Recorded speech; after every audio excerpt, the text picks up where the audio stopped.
The IDP Pros podcasts on the Sports Gambling Podcast Network are brought to you by Circa Sports. Circa Sports is back with their Circa Survivor and Circa Millions contests. $14 million are up for grabs. Get all the details at circasports.com. That's CIRCA sports.com.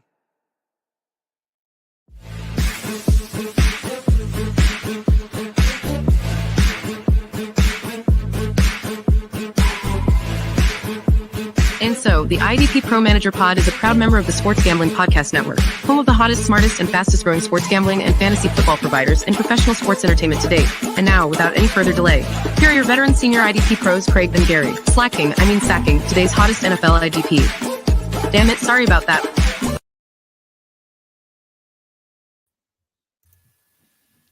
Welcome back, everybody. It is the first Friday in July 7th, 2023, and you are live with the IDP Pros Managers Podcast.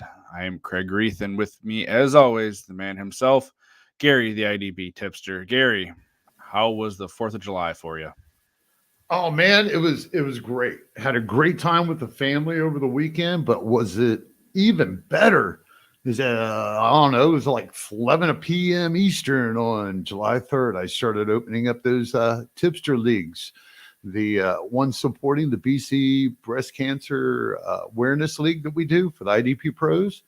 And, man, all of them filled SGPN. They donated $25 gift cards for these leagues, for the winners. They're just free leagues to enter. We try to raise awareness and ask people to maybe donate, and we had a lot of donations, man. So I don't have the numbers completely because we don't ask everybody to show everything. It's all incognito. You play IDP. If you donate, you donate. We just love it that you're there. And in the end, I'm pretty sure we almost tripled that $100 SGPN gift card, the $100 value altogether for the 4 leagues, man, so, and they all filled within 36 hours when we're drafting.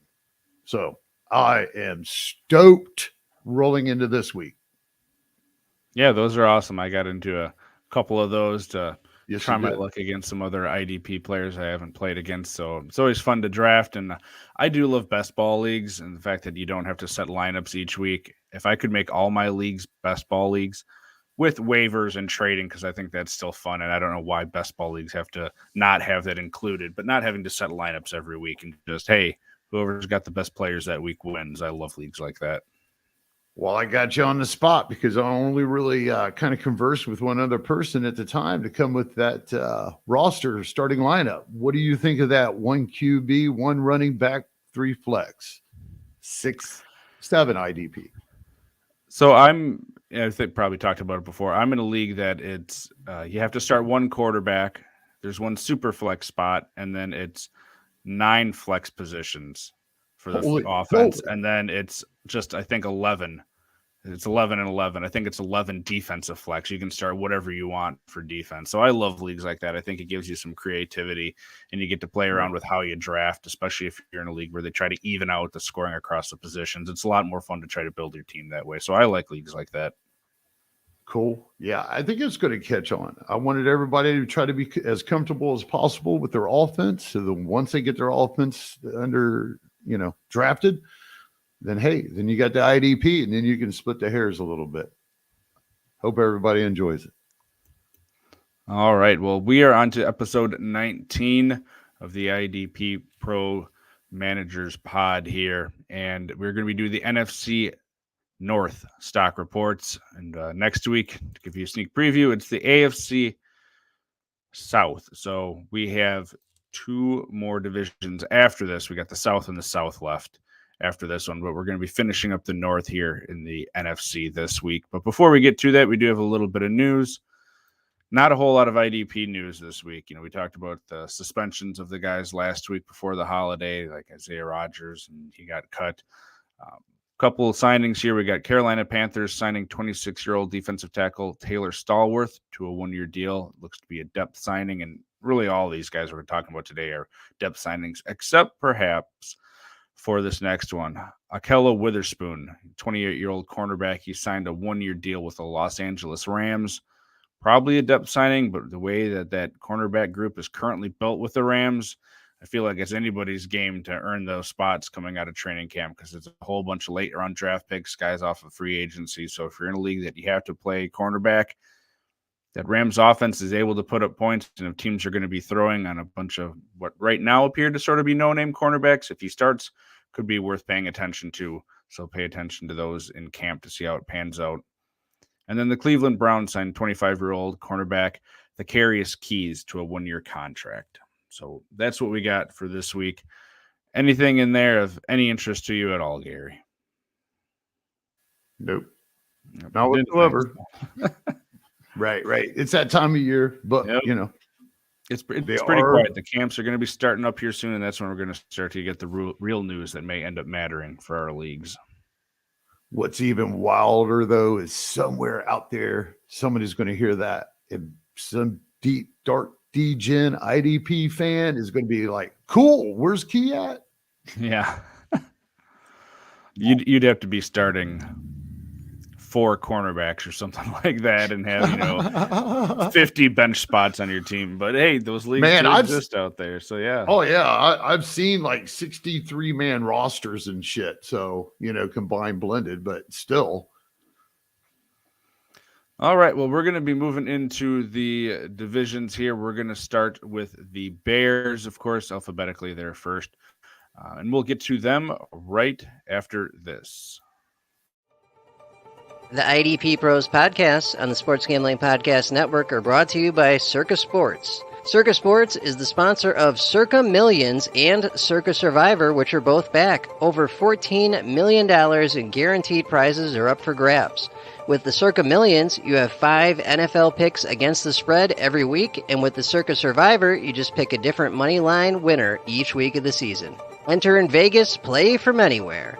The Sports Gambling Podcast will be out there in the last weekend of August. Come join us. Get all the details at circasports.com. That's CIRCA sports.com. What would you do with that money if you won? I, for one, would retire. And my survivor pick to start the season is going to have to be the Kansas City Chiefs, defending Super Bowl champions, taking care of business against the Detroit Lions to start the season Thursday night in Week 1. All right. Well, we are going to jump right into the Bears here. Your standard sort of leagues trending upwards here, Gary. First thing you got down is Bears, the cornerback position. Sort of unclear which one you're talking about. Generally speaking, it looks like we got Kyler Gordon, we got Jalen Johnson, and then the second-round pick, Tyreek Stevenson. It's sort of the projected guys right now based off of whatever people feel like at this point in the year, really. But who are you liking sort of out of that group that you think could show up for people? And you are muted if you are talking. Probably should have just left me on mute because I don't really have a dart throw. Yeah, that's why you had that cornerback question mark. I guess realistically, listen to who's going to be, listen to camp reports and then pick one of the starters. I think realistically, you got a 50-50 shot to start the season. Is there anyone back there that you specifically don't like? I mean, a lot of these depth guys probably aren't going to be worth paying a whole lot of attention to. Kindle Vildor last year had a couple games where he had some viability, but it looks like, he was going to be battling that rookie Tyreek Stevenson out of Miami, second-round pick this past year for a spot. So, well, technically, it's hard to say, we should probably, technically, I suppose the rookie, if he's projected to be the starter, he has to be your main target because quarterbacks and offensive coordinators are going to test him his first year, So if the guy's going to be on the field, I expect Eddie Jackson. I wanted to ask you about your what are you doing with Eddie Jackson? Last year, he kind of came out. He actually broke out for a guy that's been a mediocre player for IDP. He's been kind of a skid mark. I think our buddy Johnny the Greek likes to mention him as. And he had a stretch last year that he actually was pretty viable. Of course, then he got hurt. So coming into the season, at least in the ADP that I've seen in the best ball, all IDP best balls that I've seen, I mean, Eddie Jackson is an afterthought almost, but I have to beg to differ. I know that they have a better inside linebacker crew in front of them, you know, but at the same time, that edge rushing crew is, well, very well unproven. You know, you got to get to the quarterback. You got to make the contact, got to put the pressure on quick. And they haven't really been able to do that yet. So for a couple of these seasons at least. But with this young secondary, I think Eddie Jackson could actually, well, the shape of this secondary, Eddie Jackson could come in and he could actually see some of those numbers that he had last year. You think? I think he could. There's a couple of factors. One, I do think part of it probably played into the fact that once Roquan left, there was just sort of that void. You know, they did have Sanborn, but that was really it for linebacker production, similar to what we saw happen with the safeties. It was Owens and then Petrie. And Houston was just not great linebackers in front of him, not getting a ton of pressure. Guys get back to that secondary more often. But then also, how efficient is this offense going to be? Are they going to be able to sustain drives this year, put up points on the board so people are throwing on him more? A couple of things to look for there. But he was on pace for, he being Eddie Jackson, for his career season. You know, he only played 12 games, and he was 2 combined tackles short of his career high. So I have a hard time seeing the new linebackers coming in there, making that situation better, and then him and Brisker both having, you know, DB2 potential years. I think he probably falls a little bit lower than that. But if that offense takes a step forward, like people are hoping with the additions that they made there, and Justin Fields continues to improve as a passer, you could see something not at the same level, I don't think, but similar to what the Lions did. We're taking that step forward, which just makes their defensive players more valuable too, because like, at least as the defensive secondary, there's people passing more, and that's where he's going to be making more of his plays. Nice. Yep. So kind of like I don't know. Are you interested in him in any format? You know, deeper leagues? Are you willing to throw a dart that way, considering? Yeah, I mean, in redraft leagues and best ball leagues, you know, you're saying he's going really late in best ball. He should certainly be going higher than he probably is if he's going, you're saying late. And same thing in redraft leagues. You know, if you're drafting him as your DB4 or DB3, I think you should be fine considering everything. Nice. Standard leagues trending down, you have TJ Edwards and Tremaine Edmunds. And I'm guessing that's just due to the fact of the two of them playing next to each other now on the same defense. They're sort of capping each other's ceiling. Yeah, that's all I got. I mean, realistically, you can't make them up, you know, because both of them were already up coming out last year. Neither one of these guys are going to, unless one's injured or, you know, something really outlier situation happens. I got to say, at the moment, they should be a little bit down in standard leagues. And yeah, especially for where they're going. Right. I mean, I think we've caught this before. I think we both prefer TJ Edwards in the shot at him at his ADP, but I think it's actually starting to move up. So it actually might have caught up enough by now that it might be above Tremaine Edmunds. But basically, I kind of put both these guys on that same level build. And of course, the reminder, Jack Sanborn, the guy that we really loved last year, he's even down in deep leagues, unless you're just like handcuffing Edwards and Edmunds. And we do not suggest you going and handcuffing linebackers unless it's like desperate. And who do you got for a deep league play? Well, I wanted to ask you your opinion about Dominic Robinson. It was like a couple of years ago, this dude showed up. I can't remember. I don't think he was like a high draft pick or anything. He may have been third round, but he actually got some playing time a couple of years ago when the Bears actually didn't look as bad as what they did last year, in my opinion, in pass rush situation.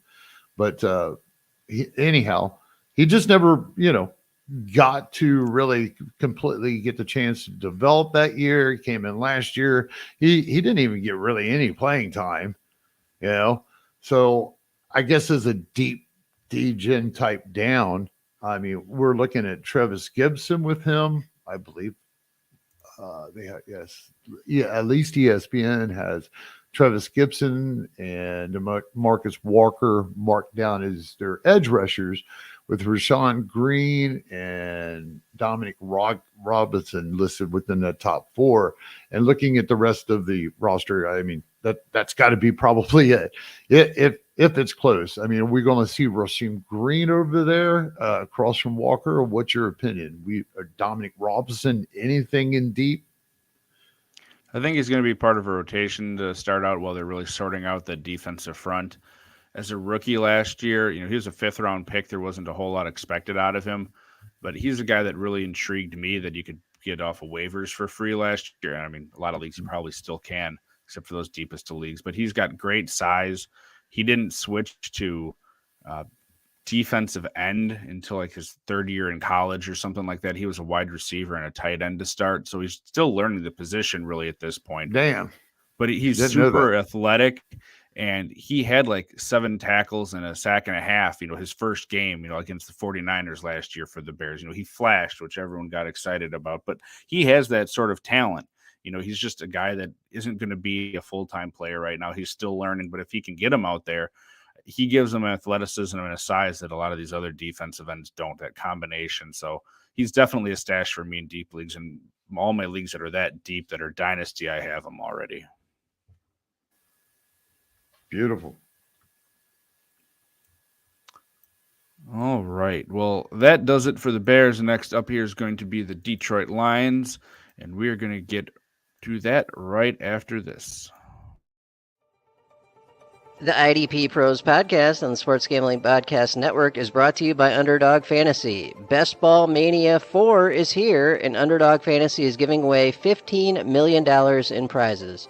Underdog Pick'em is also a great way to get down on your favorite Major League Baseball and college baseball player props. So many ways to win over on Underdog and active in so many states. Head on over to UnderdogFantasy.com and use the promo code SGPN for a 100% deposit bonus up to $100. That's UnderdogFantasy.com, promo code SGPN. All right, so possibly Gary's favorite team out of this group here in the NFC North, the Detroit Lions. He's talked about all sorts of players on this team over the past few years, and one of them you've heard us talk a bit about. He was a rookie last year. Kerby Joseph, sort of a crowded safety group there potentially. We'll see what they do with CJ Gardner Johnson. Sorry. The guy they signed for 1-year deal from the Philadelphia Eagles, because it's still got Tracy Walker. Kerby Joseph showed out really well for him last year. How do you see this shaking out, and who you liking out of it? Well, I got Kerby Joseph just stock up as I think his potential as a top DB1 is actually real. I love this kid. The kid came in last year, performed well for him. He's a playmaker when he's on the field. And basically, when we look at the depth chart, or even beyond that depth chart, how many defensive backs that they like to use on most of their packages, I think there's plenty to go around for Gardner, Tracy Walker coming back, and Kerby Joseph. And I do believe it's, from what I understand, I mean, they're looking at Gardner more of playing the Will Hill role that he played last year, where he's kind of a safety / cornerback, right, in the slot and such. So I don't see Kerby Joseph not getting his 100% snap counts, 90% snap counts. Yeah, I believe he is going to enter the year as a starting free safety, and I think he's going to just eat it. And if he isn't, then he's going to be playing that slot role, the Will Hill role, and the guy's a playmaker anyways. Am I suggesting that you go out and you grab this guy as Derwin James, the next Derwin James? No, I'm not. He's a defensive back. So if you can grab him later on when you're in these drafts, these redrafts, or a great dynasty guy, I love him in dynasty. That I'll start really looking at age and moving him up the board. How do you feel about Kerby Joseph? I mean, we did get to see some last year of him. Yeah, Tracy Walker has a hard time staying healthy. If nothing else, it's a nice third safety to have there. But I think they are, because a lot of teams are just moving to having three safeties on the field, or three people that can play to, use them interchangeably, or like you mentioned, use that one guy as a slot cornerback. And we've seen Gardner Johnson do that before. He switched between positions a lot when he was with New Orleans to start. So having that flexibility is nice. And I think Kerby earned his way onto the field, like you mentioned. You talk about a guy, he's a rookie. He had 4 interceptions, which led the team last year. And even more impressive to me, you could say it's fluky. He had 3 of those off of Aaron Rodgers, who just notoriously does not throw interceptions. Yeah, that's pretty wild. Did not know saying that's going to predict his career as an interception machine, but it shows that he's a smart player and he knows how to position himself and be out there as a rookie. And I think he was like a 4th round pick or something like that. Third round, end of the third. Yep. So they got some capital invested in him. He's on a young defense that's growing. He's going to be able to be there to be a part of it. This regime is the one that drafted him. Out of the 3, I really like him. He might not be the most productive at the end of the year. But long-term, I certainly think he will, because, like you said, Tracy Walker has a hard time staying healthy, which is how physical he is on the field. And lesser degree of similar to what we're seeing with Jamal Adams, just big guys that throw themselves around. It's hard to trust him out there consistently. Which is going to leave everybody wondering, what about Brian Branch? What's happening there? Are you saying that this guy – yeah, what I'm saying is he's probably Tracy Walker's backup or replacement. And he can play all over too. I mean, he did that for the Alabama Crimson Tide. He played cornerback. He played both safety positions. He's a super smart, long-term, really valuable guy. If you're looking at it long-term, it's probably Branch and Kerby Joseph right now for their 2 safeties. Right. And, they're both able to sort of play interchangeably back there. So I think the future's bright for the Lions safety position. Well, you're trying to claim the Lions are my new team. I haven't claimed anything, but this is what they are. I love some of this IDP coming out of here over the recent years after going through the Bill Belichick clone. What was that creep's name? He went up there, didn't do shit Patricia. Matt Yeah, Patricia. yeah. Matt Patricia. Yeah, Matt or something. Yeah, whatever his name was. I don't give a shit. But either way, I was just disappointed because the Lions haven't had a good run of coaches or anybody come in until, Dan Campbell, and he's just built this nice – it's pleasant to read that you don't, to hear that somebody's came in after tracking the Lions just for IDP purposes and it being such crap that in confusion most of the time on a lot of things. And Dan Campbell has changed the atmosphere and the culture in that city and team. And I think it's just great. Detroit doesn't have a lot to celebrate all the time, right? So, I mean, if it's Lions, I think they're on the way, man. I like them. And I like this secondary IDP group. I think everybody's going to get a lot of play. I think I really do, except for Anzalone. I'm still liking him for redraft, but of course in standard leagues he's kind of sliding down for me. Yeah, that's inevitable when you're looking at Malcolm Rodriguez and what was the rookie's name? Didn't they get him a linebacker? Oh, this year, Campbell. Yeah, Campbell. Yeah. How in the hell did I forget that?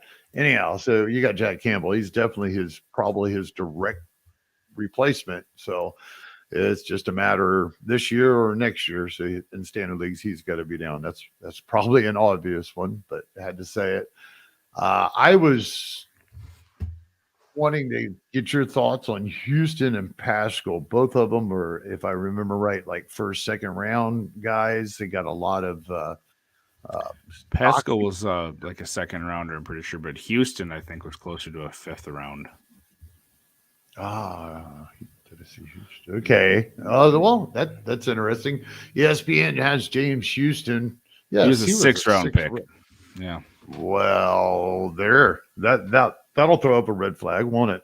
6th round pick. It would, except for the fact that, part of the reason he went farther, he was, from Jackson State, which just isn't a college that people pay attention to as much, unfortunately, for fantasy. But he was really productive in his limited playing time, which gives me hope for him. I mean, he had 8 sacks last year, I think. and a little bit of time that he got. Right. I was flown with that. They got Josh Pascal as the fourth guy. I think we got Romeo Oruku.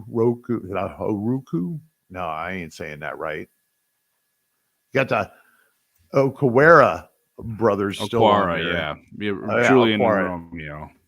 Right. So, I mean, when you're looking at this depth chart, man, they love their defensive linemen in Detroit. Of course, Alden Hutchinson is the only dude. I'm going to assume with what Houston came in with last year versus Pascal's draft stock and his little bit of performance, is there either one of them or both of these guys worth a deep gen up? I mean, if I'm taking a flyer on either one of them, I'm taking Houston because, they both had chances last year, and he's the guy that produced out of it. And being across from Hutchinson is going to be a great position to be in, along with the fact that they keep those defensive tackles healthy by using a rotation there. They clearly do with their edge rushers too. But if you know that everyone's in one of those rotations, I'm going to bank on the guy that's proven it. And you would suspect, even if he never ends up being amazing overall, they're both going to improve. One's just improving from what seems to be a better spot right now. Yep. And in long term, the Okwara brothers, both Julian and Romeo, are free agents after this year. So could they return? Certainly they could take a cheap deal and return because, like I said, they like their depth guys there. But that could potentially, if they really like one of these guys, have the other one be the third pass rusher. They don't need to go out and either invest in it in the draft or in a free agency position. So, yeah, the one better brother actually like 4 years ago or 3 years ago or something maybe got paid big by the Lions. Romeo did, yeah. Yeah, and I don't know if he's took a pay cut yet, but he definitely took a play cut. No, I think it was 3 years, $37 million. And I think that's just the contract that he's playing out. I don't know that I'm not seeing that he That's good money for a depth player, right? Right? It says 2023 salary was reduced. I don't know when that happened. Right. It's $2 million this year. But either way, they're both still out there. Mm-hmm. So could be a pain this year, but long term, give me the guy that's proven it so far. And the guy that's probably free agents sitting out in your leagues compared to the other guy. Well, so we have to assume Derek Barnes has lost all momentum and very deep gen. He's probably off with Campbell addition and Rodriguez, as if he gets healthy, can stay healthy, which leads me into where and what are we doing with Malcolm Rodriguez? Or we can't treat him with the momentum he had coming out of last year after drafting Campbell and Anzalone still sitting there. And they just, I think, gave him an extension. So, I mean, assumingly this year with Rodriguez coming off his injury, we're going to have Anzalone and Campbell probably starting the year in some form. Malcolm Rodriguez still has a lot of dynasty potential, and so in these dynasty leagues, definitely, don't dismiss them. You just don't plan on anything this year, I guess. What do you think? Yeah, he's probably the third linebacker right now when you look out of the group between Anzalone and then Campbell. Injuries happen all the time, and he's a fine guy. If you already have him, I'm not just dumping him into free agency unless you have to have that roster spot somewhere else.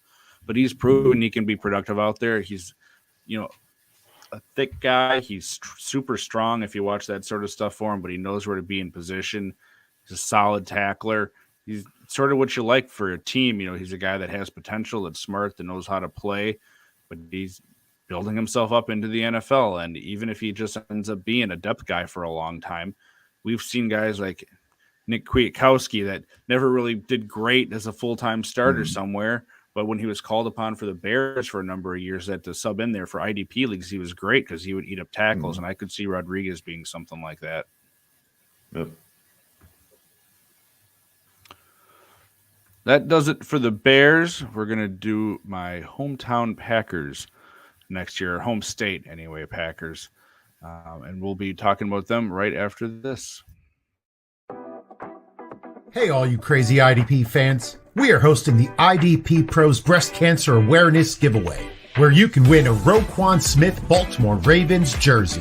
All you have to do to enter is donate $3 or more to any nationally recognized cancer organization and post a pic of your donation with the hashtag IDPROS. That's hashtag IDPPros. The drawing will be held on August 24th. Find more information on this podcast Twitter page or on any of your favorite IDP Pros accounts. Enter today and help us bring cancer to its knees.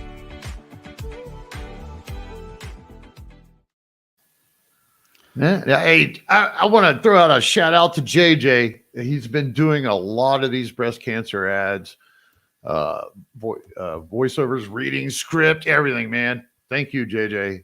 Great dude. Y'all got to find him at JJ Winner, but Winner is spelled with an E. Right? JJWENNER on Twitter. Yep. Boom. All right. Greenbay Packers. I live in Wisconsin. I don't live in Green Bay, so they're not my hometown, but home state anyway. I know for those of you paying attention, I am not a Packers fan, but I do hear a lot about them. So we're going to be digging into them next year. And Gary, kind of seems obvious, but a guy that had a good statistical season as a rookie last year, was a first-round pick by them.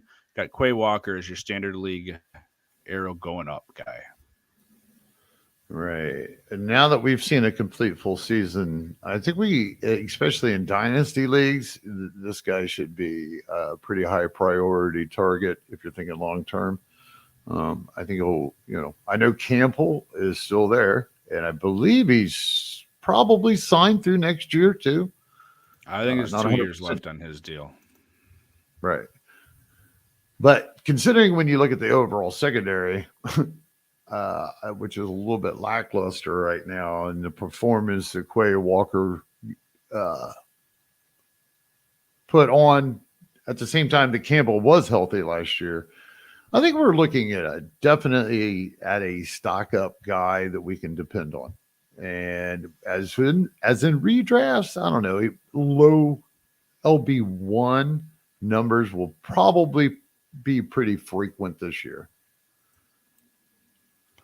I think he's stock up too. I have him in a couple dynasty leagues. My problem with him is just the fact that Campbell's still there, and I don't think he's going anywhere. Now, they did show willingness to play 2 linebackers more. They said that, while after they drafted Quay Walker, that they're switching to that model, and they actually stuck to it, which is great to see for fantasy players. It's just going to matter how much those two are both out there together at the same time, because who's better each week is probably going to vary. But Campbell's not going anywhere. He's 15 million dead cap this year, 11 million dead cap after 2020 or before 2024. So 2025 they have an out with 7 million, and in 2026 it's 4 million. So he's probably got 2 more years there, Campbell, that is, unless they decide to ship him out or, do something else, because they're, in theory, doing at least somewhat of a small rebuild. There's a lot of talk up here of them moving on from some of these bigger contract guys like David Bakhtiari, their left tackle. They're even talking about, moving on from that money so they have more cap freedom, because they're still saddled by a lot of that Aaron Rodgers money, and they're going to have to figure out after next year what to do with Jordan Love. So it's a lot of offensive talk, I know. But I think they don't have a ton of moves they can make with their salary cap situation. So I don't know, unless there's a trade, which we can't predict, of course, that Campbell's going anywhere. So I like Quay Walker long-term. It's just this next year or two. Fortunately, to me, it doesn't feel like it probably has a chance to be as high as we'd hope. Yeah. Well, good news for both linebackers. I mean, Preston Smith, he's not much of an edge rusher, but he's their main guy. And what I mean by his NFL role, he's great. He's good for, he's an excellent player. Don't take that wrong. IDP wise, he's not really on our radar. So that's going to lead us into Rashaan Gary here in a moment. But when I look at the state of any of them that's old, Kenny Clark's got to be standard down. Preston Smith in deep leagues has got to be down. And Campbell is starting to go down a little bit. But I wanted to mention Jonathan Owens and Rudy Ford, Savage, any guy that's in the secondary that's probably not Alexander, maybe Douglas. I think there's going to be more Quay Walker and Campbell combinations. I think we're going to see an increase. I think they're going to lean on what Walker can do as a coverage guy, sideline to sideline type of dude. And if they're expecting Jonathan Owens, that barely just had his job last year and was basically productive by default, he actually is not a good player. There was a reason, or he might have stuck around in Houston, who gave him a shot to begin with and was their camp darling and one of our IDP defensive back breakouts last year. Rudy Ford got a little bit of play last year, but after Owens, Rudy Ford's got to be down in deep formats. These are both deep formats. And I'm telling you, I don't think either one of these guys within the safety group or anybody currently here is going to produce shit. We don't have a huge record of that happening in the last few years anyways, especially with Savage.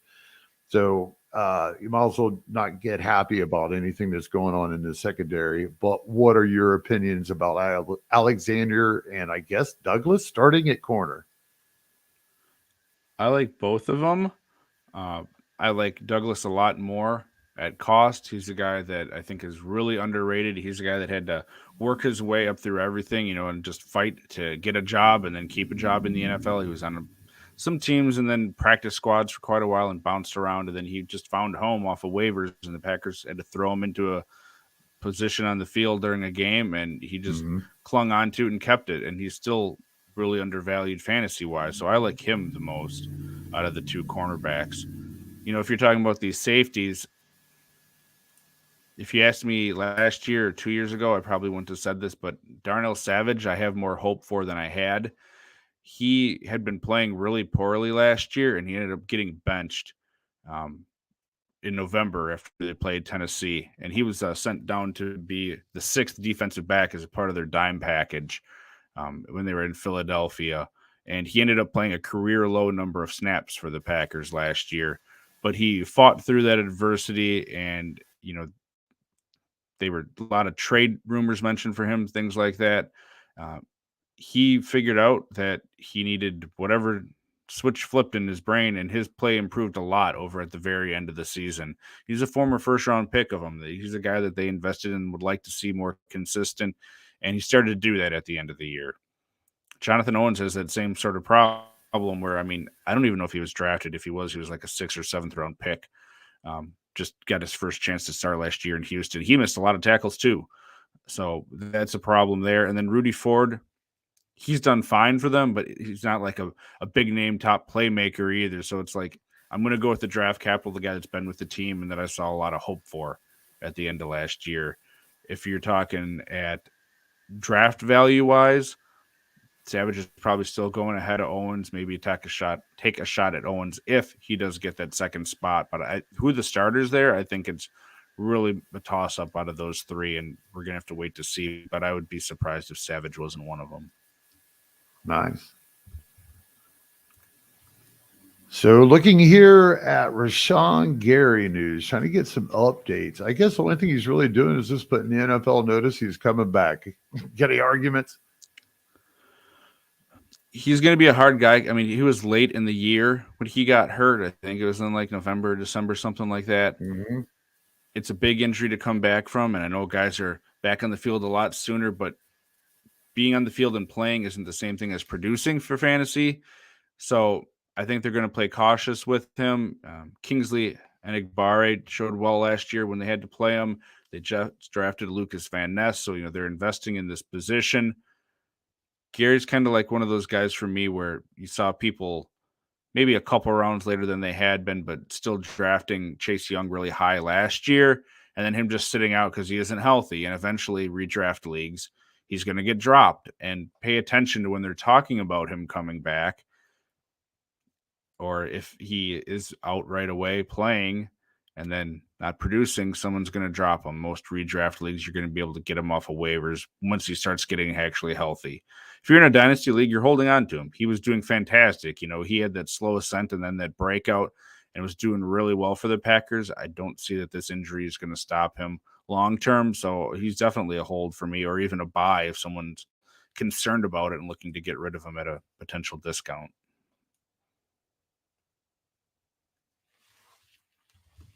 That's going to do it for the Green Bay Packers. Of course, that leaves the Minnesota Vikings, team that's going through another transition like a few of these teams, although they're sort of tearing things down, not building things back up. And we're going to be talking about them in a moment. What good is fantasy football content if it doesn't cover both sides of the ball? The SGPN IDP pros have you covered on defense, but we have more to offer than just IDP. Check out the 3D Dynasty podcast with Dave and Brad. That's right, the dude, the dork, and the dynasty. And follow that up with Heroes and Villains, featuring Justin Bruni and Andrew Robb. All of the SGPN fantasy football podcasts pride themselves on their actionable content. They bring the research and analysis you need to win your leagues. So help support SGPN and download the SGPN app and catch all of our premium fantasy football content. All righty. Minnesota Vikings. A couple guys we got listed here as far as standard league, their position looking like it's improved here a bit. Gary, you got Jordan Hicks and Brian Asamoah. Asamoah was a rookie last year. Hicks is in, I believe, his second year with the team after being cut previously by the Arizona Cardinals. How are you liking these guys? Well, I got them both stock up in standard for – I guess Jordan Hicks shouldn't really be there because he was a stud last year. I mean, we kind of predicted that going in. I believe we talked about him on the Players Pod going into last year. So I guess realistically, I have him on here because I think it's with Kendrick's gone. I know everybody thinks they're going to be leaning a lot more on Asamoah, which they are, but I don't think it's going to be to lead the defense on the team. I think it's going to be Hicks.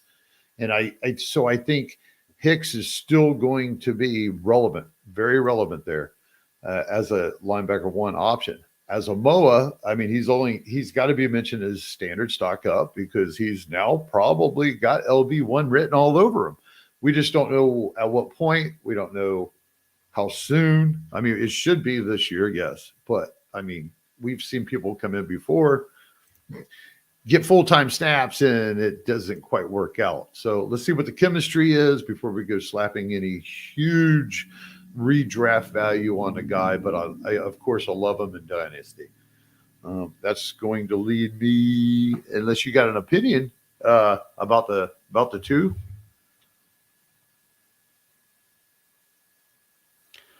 No, I mean, they both definitely can have value. At cost, I'd probably take Jordan Hicks because he's going later. Mm-hmm. That defensive line has gone through a complete revamp. Edge rushers next to him. Marcus Davenport's there. We'll see how much he can even stay healthy. Danielle Hunter's looking for a new contract. We said a couple episodes ago he's criminally underpaid at like $5 million this year for what he does for them, and he might be on a new team. So this whole defense is going through a readjustment and a big change. So that's something to consider when we're talking about a lot of these guys and who's going to end up panning out. Right. Leading me to my standard stock down has to just be Harrison Smith based on the idea of his age. Not talking about a redraft. He should be fine this year. Just really thinking about Dynasty, I think. Yeah, he's 34, which is old for the NFL. I mean. Right. Which leads us into the deep guys that I wanted to bring up because we had Lewis Sin, which I believe he was a second rounder last year. And then they had the last pick of the first round. They traded back up into the first round to get him at the end of it in 2022. And not to play him and basically bench him early on. He got hurt. Oh, man, look at you. You're his attorney and shit, ain't you? No, well, I'm kidding, he man. He like broke his leg or something. It was a really nasty thing in like a kick return into preseason, I think, or something. Maybe the first game. Oh, shit, was it? Yeah, he never even got a shot to do anything last year. Huh. I didn't realize it was that. I did see, though, that he has definitely got – everybody's opinion in Minnesota seems to be that he's got the upswing over Cannon Bynum, which is a guy that I actually like that they had gotten in the previous year, or I believe as a cornerback out of California or such. But he was subpar. Basically, he was a starter all last year. He won the job or inherited the job, whichever you want to look at it. But he was subpar, and it was probably even worse when it came to IDP. But between the two, I do believe that they definitely are going to. We have one of the two main free safety starters in the depth chart with Harrison Smith getting a little longer in the tooth, considering their situation. I'm kind of surprised because Josh Metellus performed pretty well when he got his shot last year and the year before. So it's kind of a clustered situation to begin with. But I think that when you really boil it down to it, I'm probably going to throw that dart at Sin, considering not based off of, I didn't realize his injury was or he had that injury, but based off more of the reports that I'm seeing, and there being some upside. We just seen Xavier Woods a couple of seasons ago really produce for them at the free safety position. They have Davenport sitting there as a replacement for Jadarius Smith across from Daniel Hunter, which is still very formidable. It still should be a defensive line one, by the way. But I'd like to get your opinion. Who are you throwing the dart at? I mean, we're going to take Smith. I see him sliding down the board in redrafts this year. It's kind of astounding. I still would have kept him up there, considering that he does have a second-year linebacker up there playing with him. You don't think they're not going to have Harrison Smith up there helping this guy? I think that's going to happen. But with the other two, Sin and Bynum, or is there any other secondary guys that you're going to be throwing a dart at in these deeper best balls? Dynasty, I'm certainly interested in Lewis Seen. If we're talking about a deep, like, best ball draft throw, probably towards, if not the last round, that Josh Metellus that you mentioned. He's a fourth-year safety from Michigan. He earned a role as the captain on the team late in the year when another one of them got hurt. Smart player that produced back there when called upon. It wouldn't surprise me if he got a shot. Just we'll see how training camp plays out. But Seen was behind a couple of these guys as a rookie, often as last year. And then just so I'm being corrected what I'm saying, it was I think a left leg compound break for Lewis Seen, and it was in week 4 on a special teams play. So 4 weeks in anyway, he hadn't been starting. He only played, like a handful of snaps, if that, on defense last year. Again, not the end of the world for a first round pick last year, and he's basically his first full season this year, hopefully. But if I'm taking a dart throw on one that's shown a little bit more that isn't going drafted, it would be Metellus. Well, now that you have your attorney cap on, I'm ready to ask you about Davenport, man. Are we going to see him playing a stand-up outside linebacker? I think that's the position. Yeah, he'll be playing out. Yeah, he'll be standing up and rushing. What are our chances? A guy that was kind of a bust for New Orleans. Well, can't say kind of, because they spent all that draft capital to move up to draft him that year. So basically bust. I mean, what are we going to do with him in Minnesota? Should we have any interest in him? Do you? I will have interest in him later in drafts than he's probably going to go. His best season statistical wise was 2021. He played 11 games. He started 9, which isn't great. He's in a good position in the fact that right now he's across from Danielle Hunter. But he was in a good position in New Orleans, being across from Cameron Jordan, who's just, they went out and they got, correct me if I'm wrong, I think Brian Flores is their defensive coach, isn't it now? Yeah, yes. I do want to mention real quick, you're talking about him down in New Orleans and playing across from Cameron Jordan. Hey, you go back and look at those snaps, look at the tape. When Davenport was actually healthy and when he had his good season, they played him mainly on the weak side. They would move Cameron Jordan over a lot to the strong side. So they were giving him all kinds of opportunity to really shine, but he's still busted. So just wanted to bring it up. And we're looking at that heading into Minnesota. It's really questionable. I'm going to put you on the hot seat. So we're going to compare this kind of depth with the kind of depth we was just talking about with the safeties. So we're talking that last pick in the best ball. Are you taking Sin at the defensive back if you've already got your defensive backs covered for some reason? Are you taking Sin, or are you taking Davenport as a defensive line dart throw? I'm taking Davenport I mean, it feels like Davenport, assuming he's healthy, it's going to be him and Hunter. In theory, it's a great situation there. The safety group is more crowded. There's more question marks, and we just haven't seen it, no pun intended, from Lewis Cine on the field. So out of the two, give me Davenport. Well, I got to agree with you. And as we wrap this up, as much as I hate to agree with you, I'll just say I'm doing it on positional value, period. So if I've got my defensive backs covered, yeah, I'm going to go ahead and throw it at the defensive line or / linebacker, hopefully, if it's Sleeper. Yeah. Yes. All right, man. It's been a good one. This one was kind of interesting. I enjoyed this division a little bit because there's a little bit of changes on each team. Wonder. We got Toronto Dave stopping by. Thanks for stopping by and listening to our IDP takes here, Dave.